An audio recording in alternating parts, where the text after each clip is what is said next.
நேயர்கள் அனைவருக்கும் வணக்கம். வெண்முரசு எழுதழல் அத்தியாயம் 76.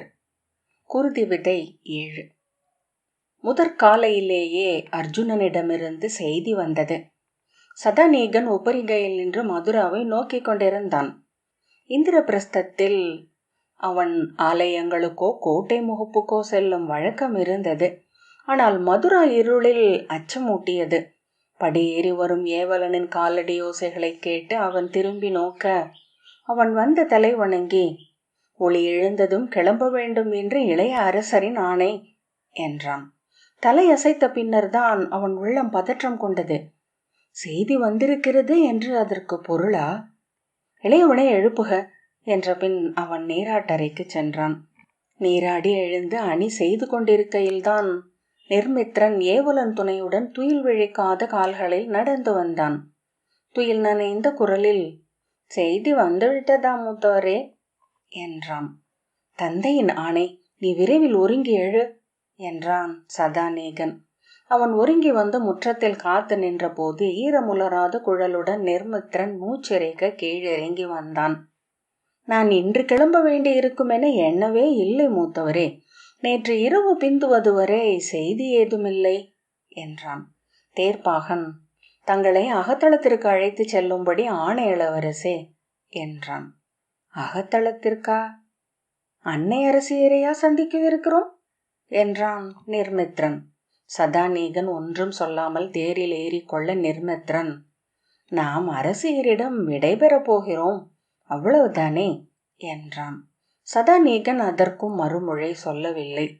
அதன் பின்னர் பேரரசரிடமும் அரசரிடமும் விடைபெற வேண்டும் என்றான்.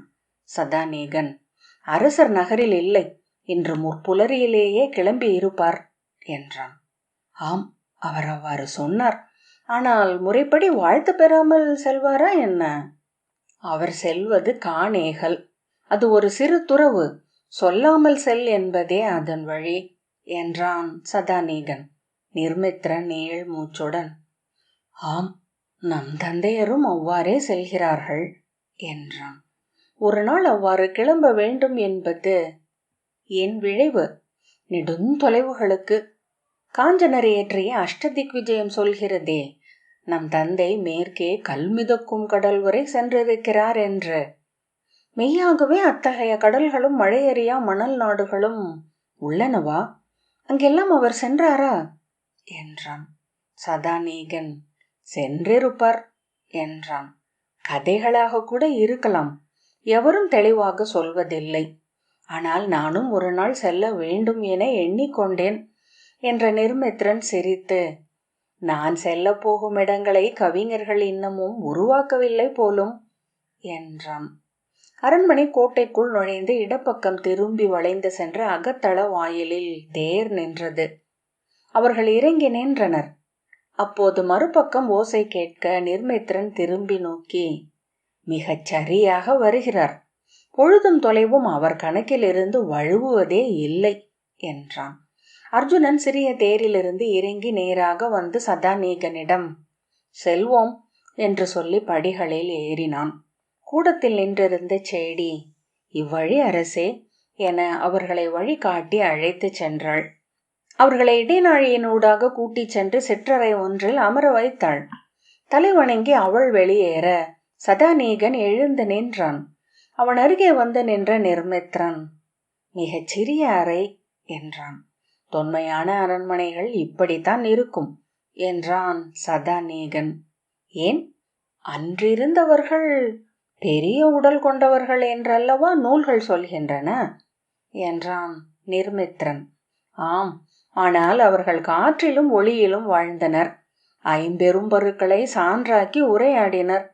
நிர்மித்ரன் அறையை நோக்கிவிட்டு, ஆம், 5 பருக்களையும் அகற்றுவதே அறை என்றான். முதுசெவிலி அறைக்குள் நுழைந்து, அரசியரும் அரசரும் தங்களை வரவேற்கிறார்கள் என்றாள். அவர்கள் எழுந்து அவளுடன் சென்று இன்னொரு அறையின் கதவை அடைந்தனர். அவள் அதன் துளையில் வாய் வைத்து குறிச்சொல்லை உரைக்க உள்ளிருந்து அது திறக்கப்பட்டது. அர்ஜுனன் கை கூப்பியபடி உள்ளே சென்றான். சதாநீகனும் நிர்மித்ரனும் தொடர்ந்தனர். அவ்வரையும் சிறிதாகவே இருந்தது. யமுனை நோக்கி திறந்த சாளரம் இல்லையேல் அதை திணற வைக்கும் சிறை என்றே சொல்ல வேண்டியிருக்கும் என தோன்றியது. உள்ளே வசுதேவர் பீடத்தில் அமர்ந்திருக்க இரு பக்கமும் ரோகிணியும் தேவகியும் இருந்தார்கள். வசுதேவர் முந்தைய இரவை விட மிகவும் களைத்திருந்தார். வாயும் விழிகளும் சுருங்க தாடை அதிர்ந்து கொண்டிருந்தது. ஆனால் தேவியர் இருவரும் உள்ளம் எளிதானவர்களாக தோன்றினர். அர்ஜுனன் சென்று அவர்களை தாழ் வணங்கி வாழ்த்து கொண்டு அமர்ந்தான். வணங்கி சொல் கொண்ட பின் சதாநீகனும் நிர்மித்திரனும் சற்று அப்பால் நின்றனர். பலராமன் கிளம்பிவிட்டான் என்று வசுதேவர் சொன்னார். அவன் நேற்று சொன்னபோது அதை என் உள்ளம் மறுத்தது. ஆகவே அதை வெறும் சொல் என்றே கொண்டேன். இரவு மது அருந்திவிட்டு துயின்றேன். முதற்புலரியில் விழிப்பு வந்ததும் தோன்றிய முதல் எண்ணம் அவன் சென்றுவிட்டான் என்பது. ஏவலனை அனுப்பி நோக்கி வரச் சொன்னேன். அவன் அறையில் இல்லை என்று ஏவலன் வந்து சொன்னான். அறையில் மஞ்சத்தின் மேல் அவனுடைய அரச கணையாழி இருந்தது. அர்ஜுனன், ஆம், அதுவே மரபு என்றான். ஏவலனை அனுப்பி ரேவதியிடம் செய்தியை சொல்லச் சொன்னேன். அவள் அச்செய்தியை கேட்டு நிலை அழிந்தாள். நாங்கள் தான் அவனை துரத்திவிட்டோம் என்று என்னையும் என் அரசியரையும் வசைப்பாடினாள். அணிகலன்களையும் குழல் மலரையும் பிடுங்கி வீசினாள். கலங்களை தூக்கி சேடியர் மேல் ஏறிந்தாள். பின்னர் கதறி அழுதபடி அறையை மூடிக்கொண்டாள். இப்போதுதான் அவள் சேடி வந்து சொன்னாள், அவள் குக்குட நாட்டுக்கே செல்ல போவதாக. அவள் கொழுநன் மதுராவுக்கு மீண்ட பின்னரே இங்கு வருவாள் என்று.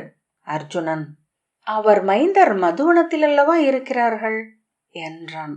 ஆம், அவர்களை தவிர்ப்பதற்காகவே நாங்கள் இயற்றிய நாடகம் இது என்கிறாள். அனிருத்தன் மதுராவை ஆள வேண்டும் என பலராமன் சொன்னது நாங்கள் அவன் தலைக்குள் புகுத்தியது என்கிறாள். ஐயம் கொண்ட உள்ளம் அதை பெருக்கிக் கொள்ள எடுக்கும் முயற்சிகள் அச்சமூட்டுபவை. அத்தனை கற்பனையும் அறிவுத்திறனும் அதற்கே செலவழிக்கப்படுகிறது என்றார் வசுதேவர். அர்ஜுனன் புன்னகைத்தான். பின்னர் ஓரிரு மாதங்களில் திரும்பி வருவார். அவரால் அங்கே இருக்க முடியாது. அவர் நாடும் அடையாளங்கள் எவையும் அங்கே அவருக்கு அளிக்கப்படாது.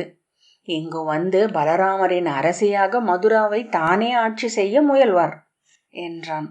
ஆம், அதையே இவளும் சொன்னாள் என்றார் வசுதேவர். நான் இன்று கிளம்புகிறேன் பேரரசே. யாதவ நிலத்தின் எல்லையில் இருக்கும் முக்தஜலம் என்னும் சிறு கோட்டையில் இளைய யாதவர் தங்கியிருப்பதாக பின்னிரவில் செய்தி வந்தது. நேற்று முன்னிரவில் தான் அவர் சாத்தியகியுடன் அந்நகருக்குள் நுழைந்திருக்கிறார். வசுதேவர், எங்கள் ஒற்றர்களும் சொன்னார்கள் என்றார். அர்ஜுனன், நான் அவரை சந்தித்த பின் உபப்ளாவியம் செல்லவிருக்கிறேன். என் பணி அத்துடன் முடிகிறது என்றான்.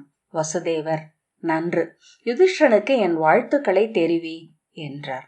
அர்ஜுனன், தங்கள் வாழ்த்துக்களால் நாங்கள் செழிப்புறுகிறோம் என்றான். அதன் பின் தேவகியை நோக்கி கொண்டிருந்தான். அவள் சொல்ல வருவதை எதிர் நோக்குபவன் போல. தேவகி தன் முற்ற அமைதியில் அசைவில்லாது இருந்தாள். ரோகிணி பிரிதொரு அமைதியில் இருந்தாள். முதியவர்களுக்கே உரிய அமைதி அது என சதாநீகன் எண்ணினான். அவர்களின் உடல் அகவையில் நெகிழ்ந்து சேறு போல் ஆகிறது. அதில் அவர்களின் உள்ளம் சிக்கி மூழ்கி கொண்டிருக்கிறது. அர்ஜுனன் எழுவதைப் போல் ஓர் அசைவை உருவாக்க தேவகி விழிப்பு கொண்டு அவனை நோக்கினாள். நீ அவனை பார்க்கையில் என் ஆணையை சொல் என்றாள். ஆணையிடுங்கள் அன்னையே என்றான் அர்ஜுனன். அவன் தன் குலத்தவருக்கு எதிராக படைக்கலம் எடுக்க கூடாது. இனி அவன் கையால் ஒரு யாதவன் கூட கொல்லப்படலாகாது. அர்ஜுனன் சில கணங்களுக்கு பின் ஆணை என்றான். வசுதேவர் முகம் மலர்ந்து, ஆம், அதைத்தான் மிகச் சரியாக நானும் விரும்பினேன். அவனால் நம்மவர் இனி கொல்லப்படலாகாது என்றார். அவன் பொருட்டே ஒருங்கிணைந்தோம். அவன் பொருட்டே பிளவுற்று மடியலாகாது. தேவகி அவரை நோக்கி, நாம் பிளவுற்று மடிவது ஊழியனில் அவனும் அதை தடுக்க முடியாது. என் மைந்தன பழி கொள்ள வேண்டாம் என்று மட்டுமே சொல்ல வந்தேன் என்றாள். அர்ஜுனன், ஆம் அன்னையே, நீங்கள் சொல்வது முறையே என்றான். எழுந்து அவள் காலடியை தொட்டு வணங்க அவள் அவன் தலையை தொட்டு வாழ்த்தினாள். அர்ஜுனன் வசுதேவரையும் ரோகிணியையும் வணங்கி சதாநீகனையும் நிர்மித்திரனையும் நோக்கிவிட்டு வெளியேறினான். அவர்களை முறைப்படி வணங்கிவிட்டு அவர்களும் தொடர்ந்து சென்றார்கள். படகில் ஏறி கொள்வது வரை அர்ஜுனன் எதுவும் சொல்லவில்லை. தலை குனிந்து தன்னில் ஆழ்ந்த நடந்தான். மதுராவுக்கு வந்த படகு நிறைகளில் வரிசை படகுகள் மட்டும் திரும்பி சென்றன. எஞ்சியவை அவர்களுடன் முக்த ஜலத்திற்கு வந்தன. அக்கோட்டை இங்கிருந்து எத்தனை தொலைவில் உள்ளது மூத்தவரே என்றான் நிர்மித்ரன். ஒரு பகல் பயணம் என்றார்கள். ஆனால் யமுனையின் ஒழுக்குக்கு எதிராக செல்ல வேண்டும். பூர்வசிலா என்னும் ஊருடன் படகுகள் நின்றுவிடும். பின்னர் இறங்கி வண்டிப்பாதையில் செல்ல வேண்டியிருக்கும் என்றான் சதாநீகன். அவர் காட்டு வழியாக அங்கே வந்திருக்கிறார் என்றான் நிர்மித்ரன். படகுகள் பாய் விரித்து நீர் அலைகள் மேல் ஏறிக்கொண்டதும் நிர்மித்ரன் அர்ஜுனன் அருகே சென்று, தந்தையே, நாம் இன்றே அவரை பார்ப்போமா என்றான். இன்றா என்ற அர்ஜுனன், பெரும்பாலும் இரவு அணைவதற்குள் அங்கே சென்று விடுவோம் என எண்ணுகிறேன் என்றான். அருகே வந்த சதாநீகன், அஸ்தினபுரியிலிருந்து பறவை செய்தி. நம் ஒற்றர் சந்திரர் அனுப்பியிருக்கிறார். அஸ்தினபுரியின் அரசரும் முக்த ஜலத்திற்கு சென்று கொண்டிருக்கிறார் என்றான். அர்ஜுனன் தலை அசைத்தான். இளையாதவர் மதுராவுக்கு வரவில்லை என அறிந்ததும் தன் பயணத்தை அஸ்தினபுரியின் எல்லைப்புற காவல் கோட்டைகளை நோக்குவதாக ஆக்கி கொண்டார். சீஷசிலையில் இருந்து இன்று காலைதான் அவரும் கிளம்பி இருக்கிறார். பெரும்பாலும் நாம் ஒரே தருணத்தில் அங்கே சென்று சேர்வோம். வழியில் சந்தித்து கொண்டாலும் ஆகும் என்றான். அர்ஜுனன் புன்னகையுடன், சந்திக்க மாட்டோம் என்றான். ஏன் என்றான் நிர்மித்ரன். அதற்கு நாம் விழையவில்லை என்றான் அர்ஜுனன். நிர்மித்ரன் ஆம் என்று சிரித்தான். வெயில் பழுக்க தொடங்கியதும் வியர்வை வழியலாயிற்று. நீர்மேல் எப்போதுமே புழுக்கம் இருக்கும். இன்று சற்று மிகை என்ற சதாநீகன் குகனிடம், மிகை வெயில் அல்லவா என்றான். முதிய குகன், ஆம் இளவரசே, இங்கு மிகை வெயில் என்றால் அங்கு மழை உண்டு என்றான். மழையா என்றான் சதாநீகன். கோடை மழை. இங்கிருந்து செல்லும் முகில்கள் வடக்கே மலைகளில் முட்டி குளிர்கின்றன. மழை அங்கே கிளம்பிவிட்டது என அவன் வடமேற்கே சுட்டி காட்டினான். அங்கே வானம் நிழல் கொண்டிருக்கிறது. சதாநீகன் மழைக்கான தடயங்களை நோக்கி கொண்டிருந்தான். மேற்கு வானிலிருந்து பறவைகள் அகன்றதை முதிய குகன் சுட்டி காட்டினான். அங்கிருந்து வந்த காற்றில் முதலில் நீராவி மிகுந்திருந்தது. பின்னர் மெல்லிய குளிர் காதுகளை தொட்டது. மூச்சில் மழை மனம் வர தொடங்கியது. குகன், நீரை தொட்டு பாருங்கள் என்றான். சதாநீகன் குனிந்து நீரை தொட்டான். வெம்மை கூடியிருக்கிறதா என்றான். பனியுருகிய நீர்தான் யமுனையின் ஒழுக்கு. வெந்த நிலத்து நீர் வந்து சேர தொடங்கி இருக்கிறது. நிர்மித்ரன் அவன் அருகே வந்து நின்று, மழையா மூத்தவரே? நான் படகிலிருந்து மழையை பார்த்ததே இல்லை என்றான். மழை ஒரே வீச்சில் வந்து படகை அரைந்து முழுமையாக மூடி கடந்து சென்றது. வானிலிருந்து அவிழ்ந்து சரிந்த திரை போல என்றான் நிர்மித்ரன். மழையின் ஓசை பெருகி சூழ்ந்திருந்தது. அருகே யமுனையின் நீர் குதிப்பது போல கொப்பளித்தது. மழையலை வீசி அகன்ற இடைவெளியில் தொலைவில் கரை மரங்கள் பசுங்கொந்தளிப்பாக தெரிந்தன. படகுகளின் பாய்களை முழுமையாக இறக்கி சுருட்டி கட்டினர் குகர்கள். கட்டப்பட்ட பாய்கள் திமிரி எழ துடித்தன. நுனிகளில் ஈரம் தெறிக்க படபடத்தன. மின்னல் எழுந்து நீர்த்தாரைகளை ஒளிரச் செய்தது. மிக தொலைவில் என ஓர் இடியோசை மழை திரையால் மூடப்பட்டு கேட்டது. அடுத்த மின்னலில் யமுனையின் நீர் ஆடி என ஒளி கொள்ள இடியோசை அவர்கள் தலைக்கு மேல் முழங்கியது. நிர்மித்ரன் பாய்ந்து சதாநீகனை பற்றி கொண்டான். இந்திரன் பெயர்களை சொல்லிக்கொள் என்றான் சதாநீகன். நிர்மித்ரன் அச்சத்துடன், அகாரி, அந்தரன், அமரர்கோன், ஐராணி கேள்வன், ஐராவதன், ஆகண்டலன், ஆகாயபதி, ஆயிரவிழியன், ஆணையூர்வன், இந்திரன், இடிக்கொடியன், உடலக்கண்ணன், உம்பர்கோன் என கண் மூடி சொன்னான்.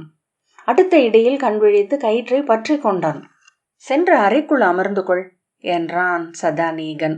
நிர்மித்ரன் கயிற்றையும் சுவரையும் பற்றி கொண்டு உள்ளே சென்றான். சதாநீகன் மழையை நோக்கி கொண்டு நின்றான். வான் வெரிசலாக தோன்றி விழுதுகளாக இறங்கி துடித்து அணைந்த மின்னலின் தொலைவில் ஒரு செந்தழல் எழுந்தது. பனை என்றான் குகன். ஒரு கணம் ஓய்ந்ததென மாயம் காட்டி மீண்டும் வீசி அரைந்தது மழை. படகுக்குள் சேர்ந்த நீரை குகர்கள் மரக்குடுக்கைகளால் அள்ளி வெளியே ஊற்றி கொண்டிருந்தார்கள். அவர்களின் கரிய உடல்கள் மேல் நீர் துளிகள் அரைந்து உடைந்து சிதறி கொண்டிருந்தன. மழைக்குள் விழிகளும் பற்களும் அவ்வப்போது மின்னி மறைந்தன. மிக மெல்ல படகு நகர்ந்தது. பாய்கள் இல்லாமல் அது ஒழுக்கிலேயே சென்று விடாமல் இருக்க பன்னிருவர் துடுப்புகளால் உந்தி துழாவிக் கொண்டிருந்தார்கள். ஒழுக்கை மறுத்து பக்கவாட்டில் கரை நோக்கி சென்றது. பின்னர் திரும்பி மறுகோணத்தில் சாய்வாக மறுகரை நோக்கி சென்றது. நல்ல வேளை, நம்மிடம் பெரும் பொதிகள் ஏதும் இல்லை.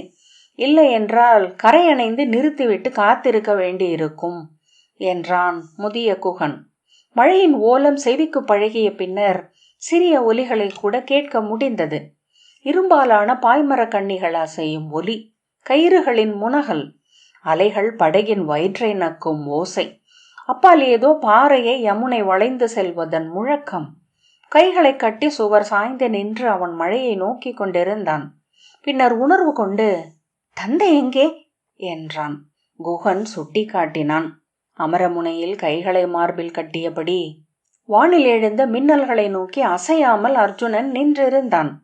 எவரோ இழுத்து அகற்றியது போல் மழை ஓய்ந்தது. நோக்கி இருக்கவே வானில் முகில் பெருக்கு பிளந்து துண்டுகளாக மாறி சிதறி கிழக்கு நோக்கி சென்றது. நீர்ப்பரப்பு மழையை முழுமையாக மறந்து உள்ளொளி கொள்ளலாயிற்று. நூற்றுக்கணக்கான சிறிய மீன்கள் அலைவெளியில் எழுந்து துள்ளி அமிழ்வதை சதாநீகன் கண்டான். கூர்ந்தபோது அவற்றை பிடிக்க வந்த பெரிய மீன்களை நீருக்குள் காண முடிந்தது. புதுமழையில் வரும் உணவை அவை கொண்டாடுகின்றன என்று குகன் சொன்னான். கரையிலிருந்து வெண் கொக்குகளின் கூட்டம் எவரோ வீசி எறிந்த மென்துகில் என எழுந்து அலையடித்தபடி பறந்து வானில் சுழன்றது. ஒரு நீர்க்காகம் வந்து பாய்கயிற்றின் மேல் அமர்ந்து ரா என்றது. மேலும் மேலும் பறவைகள் நீர் பரப்பின் மேல் எழுந்தன. பாய்ந்து நீர் சிதற மீன் கப்பி மேல் எழுந்து பாய்வடங்கள் மேல் அமர்ந்தன. குகர்கள் கயிறுகளை அவிழ்க்க திமிரும் புறவிகள் என பாய்கள் ஓசையுடன் விரிந்து உப்பி மேலே எழுந்து சென்றன. ஒன்றன் மேல் ஒன்றாக வெள்ளை யானைகள் ஏறி அமர்ந்தது போல அவை பாய் மரத்தின் மேல் அமைய படகு விரைவு கொண்டது. புது காற்றில் விம்மி ஆடி துள்ளின பாய்கள். அவற்றில் இருந்து உதரப்பட்ட நீர்த்துளிகள் அவன் மேல் தெரித்தன. சில கணங்களுக்குள்ளாகவே காற்றில் ஈர தலைமுடியும் ஆடைகளும் காய்ந்தன. தோல் மெருகு கொண்டது. நிர்மித்திரன் உள்ளிருந்து வந்து அவன் அருகே நின்றான். வளத்தான் வன்மையன் வண்ணன் வஜ்ரதரன் வைரவன் வரக்கிருது வரச்சிறை அறிந்தோன் வரைப்பகைவன் வலாரி வாசவன் வானவர்கோன் வாழ்வருளி என அவன் சொல்லிக் கொண்டிருந்தான். முடிக்கவில்லையா? இடி நின்று விட்டது என்றான் சதாநீகன். ஆம் என்று புன்னகைத்த நிர்மித்திரன். மூத்தவரே, நான் அஞ்சியது வேறு எவருக்கும் தெரிய வேண்டியதில்லை என்றான். சதாநீகன் சிரித்தபடி அவன் முதுகை தொட்டான். நாம் சென்று சேர்க்கையில் இருட்டிவிடும். இப்போதே உச்சி பொழுதாகிவிட்டது என்றான் நிர்மித்திரன். நள்ளிரவிலேயே சென்று சேர முடியும் என்று தோன்றுகிறது என்றான் சதாநீகன். நற்செய்தி என்னவென்றால் நமக்கு முன் அஸ்தினபுரியின் அரசரும் செல்ல முடியாது என்றான் நிர்மித்திரன். சதாநீகன் புன்னகைத்தான். அந்திக்குள் கரையில் இறங்கிவிட்டால் நன்று இளவரசி. இருட்டிய பின்னர் துறை மேடையில் இறங்கினால் அறியாத வழியில் செல்ல வேண்டியிருக்கும். மழை இருந்தால் பந்தங்களையும் ஏற்றிக்கொள்ள முடியாது என்றான் காவலன். முதிய குகன், இனி மழை இருக்காது என்றான். இது எடை கொண்டு விட்ட ஒரு முகில் கிழிப்பட்டு பெய்த மழை. பிற முகில்கள் சிதறிவிட்டன. நிர்மித்திரன், இன்னொரு மழை பெய்தால் கூட நன்றாகவே இருக்கும் என்றான். சதாநீகன் அவனை திரும்பி பார்க்க, நான் இனிமேல் அஞ்ச மாட்டேன் என்றான். ஏன், இந்திரன் பெயர்களை முழுமையாக சொல்லிவிட்டாயா என்றான் சதாநீகன். ஆம், 7 முறை என்றான் நிர்மித்திரன். நீர்ப்பரப்பில் இடியை அஞ்சத்தான் வேண்டும் இளவரசே. ஆண்டுக்கு 100 படகுகளாவது இடி தாக்கி அழிகின்றன யமுனையில் என்றான் முதிய குகன். மீனுணவின் மனம் எழுந்தது. மழையில் நீரள்ள வந்து விட்டிருந்த அடுமனையாளர்கள் கலம் ஏற்றி சமைக்க தொடங்கி இருந்தனர். இனிய மனம். உணவு இத்தனை இனிதென இதற்கு முன் அறிந்ததே இல்லை என்றான் நிர்மித்திரன் குரல் தாழ்த்தி. தந்தை உள்ளே சென்று அமர்ந்து விட்டார். இளவையில் எழத் தொடங்கியது. யமுனையின் அலைகள் ஒளி கொண்டன. தொலைவுகள் தெளிந்து அணுகின. பறவைகளின் சிறகுகளின் பிசுறுகளை கூட காண முடிந்தது. கரையோர மரங்கள் வெண்பற்களின் நகை என கடந்து சென்றன. மீன்கள் வெள்ளி காசுகள் என ஒளியுடன் நீருக்குள் திரும்பின. சற்று நேரத்திலேயே கண் கூசி நீர் வழியலாயிற்று. அடுமணியர் வந்து உணவு உண்ண அழைத்தனர். சொற்களில் இதுவே இனியது என்றபடி நிர்மித்ரன் பாய்ந்து உள்ளே சென்றான். சிறு பீடத்தில் மீன் உணவும் ஆவி எழும் அப்பங்களும் வைக்கப்பட்டிருந்தன. அவர்கள் கை கழுவி அமர்ந்தனர். யமுனையின் மீன் என்றான் நிர்மித்ரன். யமுனையின் மீன் சற்று அழுத்தம் கொண்டது, கொழுப்பும் மிகுதி என்றான் சதானீகன். அர்ஜுனன் வந்து அமர்ந்தான். அவன் அப்பத்தை எடுத்து அளிக்க அதை நிர்மித்ரன் பெற்று கொண்டதும் அவர்கள் உண்ணத் தொடங்கினர். சதானீகன், நாம் நாளை புலரியில்தான் இளைய யாதவரை சந்திக்க முடியும் என தோன்றுகிறது தந்தையே என்றான். ஆம் என அர்ஜுனன் தலையசைத்தான். அதற்கு முன் அஸ்தினபுரியின் அரசரும் சந்திக்க முடியாது என்றான் சதானீகன். ஆம், அவரும் நமக்கு முன்னால் தான் செல்கிறார் என்றான் அர்ஜுனன். அமரமுனையில் நின்றிருக்கையில் அவர்களின் படகின் கொடியை கண்டேன். சதானீகன், இருவரும் சேர்ந்தே அவரை காண்போம் போலும் என்றான். அர்ஜுனன் புன்னகைத்தான். நிர்மித்ரன் விரைந்து உண்டபடி இன்னுணவு என்றான். அர்ஜுனன், பிரத்யும்னனும் அங்கே வந்திருக்கிறான் என்றான். எப்போது அறிந்தீர்கள் என்றான் சதானீகன். சற்று முன் என்றான் அர்ஜுனன். புறா வந்ததா? நான் பார்க்கவில்லையே என்றான் நிர்மித்ரன். அர்ஜுனன், அவன் இன்று இரவுக்குள் தந்தையை சந்திக்க வாய்ப்புள்ளது என்றான். சதானீகன், எதற்காக வந்திருக்கிறார்? அர்ஜுனன், நீ என்ன நினைக்கிறாய் என்றான். சாம்பர் அஸ்தினபுரியில் மனம் கொண்டிருக்கிறார். ஆகவே அவரை இளைய யாதவர் துவாரகையின் நாளை அரசராக ஆக்க வாய்ப்பில்லை. யாதவ குடியினருடன் இணைந்து பானுவும் துவாரகையை உதறிவிட்டார். ஆகவே எஞ்சி இருப்பது பிரத்யும்னர் மட்டுமே. இளைய யாதவர் அவரை பட்டத்து இளவரசராக ஆக்கலாம் என்றான் சதானீகன். நானும் அதையே எண்ணுகிறேன். தன்னை பட்டத்து இளவரசராக அறிவிப்பார் என்றால் படைமுகம் நிற்பதாக அவர் சொல்ல அளிக்கக்கூடும் என்ற நிர்மித்ரன், அத்துடன் தந்தை படைக்கலம் மேந்த போவதில்லை என்பதையும் அவர் அறிந்திருப்பார். தந்தையின் பொருட்டு அவர் போரிட்டால் நன்றல்லவா என்றான். அர்ஜுனன், இப்போது நாம் அதை எண்ணி சூழ்வதில் எப்பொருளும் இல்லை. நாளை புலரிக்குள் அனைத்தும் தெளிவாகிவிடும் என்றான். உண்டு எழுந்தபோது சதானீகன் இனிய சோர் ஒன்றை உணர்ந்தான். நிறைவும் நிறைவளிக்கும் தனிமையும் துயிலில் உள்ளம் அமிழ்ந்து ஒவ்வொரு சொல்லாக மறைந்து கொண்டிருந்தது. அவன் அருகே வந்த நிர்மித்ரன், இது நம் வாழ்வில் ஒரு நன்னாள் மூத்தவரே என்றான். ஏன் என்றான் சதானீகன். தெரியவில்லை. நமக்கு நலமின்றி ஏதும் நிகழவும் இல்லை. ஆனால் பிரிதொரு நன்னாள் நமக்கு இனி இல்லை என்று தோன்றுகிறது என்றான் நிர்மித்ரன். சதானீகன் ஒன்றும் கூறாமல் ஏவலன் நீட்டிய மர உரியில் கையை துடைத்த பின் மீண்டும் படகின் அகல் மேடைக்கு சென்றான். எழுதடல் 76வது அத்தியாயம் இத்துடன் நிறைவு பெற்றது. நன்றி.